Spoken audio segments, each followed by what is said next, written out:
We wanted a closer look at the facts behind this story, and so we spoke to the acting ICE director, Thomas Homan, just a few minutes ago. Here's part of it. Mr. Homan, thank you for joining us. You've heard prominent people compare your behavior to that of the Nazis, to that of the Roosevelt administration in turning the Japanese during World War II. How do you respond? I think it's an insult to the brave men and women of the Border Patrol and ICE to call law enforcement officers the Nazis. They're simply enforcing laws enacted by Congress. You know, I wish that there was this much outrage about separation of families. I wish I heard this much outrage when we met with angel mothers and fathers whose children were killed by illegal aliens, Jewish citizen children killed and separated from their families forever. I never heard this outrage. So I think people on the Hill need to straighten themselves out here. Let's protect American citizens as much as you're fighting for the illegal alien. We're about to speak to the parent of one of those children killed in the way you described.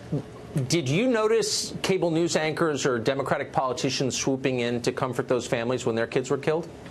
No, I didn't. You know, the media the last few days, I've been incensed by the purposeful, the intentional misleading of the American people by politicians. And they say that the Trump administration wants to use these children as political pawns. The Trump administration isn't down there having political sideshows with these children and talking about this issue.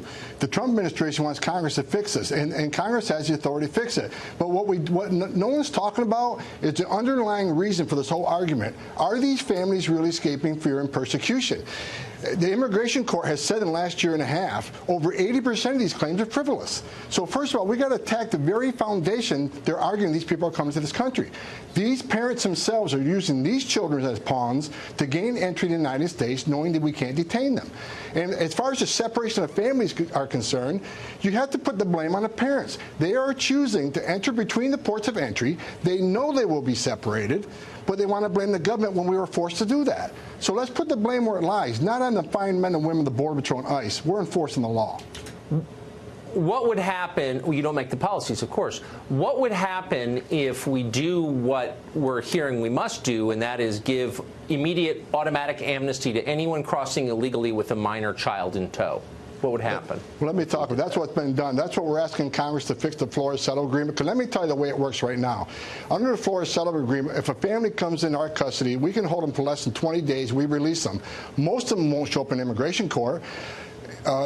Immigration court last year issued over 40,000 orders in absentia. That means these people didn't show up. So what we want to do is have Congress change the law so we can keep these people detained in a family setting, so their case can be heard by a judge. I would think everybody, regardless if you're a Republican or Democrat, wants your cases heard. But because you don't like the final decision, doesn't mean we forget about it. Because last year, when we actually went and looked for these families who got final orders in absentia, I got hundreds of letters saying, how dare you put your finite resource looking for women and children? I'm like, wait a minute. You wanted them to have due process at great taxpayer expense. Because you don't like the decision, let's forget about it. That's not the way we work. Mr. Homan, thank you for joining us tonight. I appreciate it. I appreciate you, sir.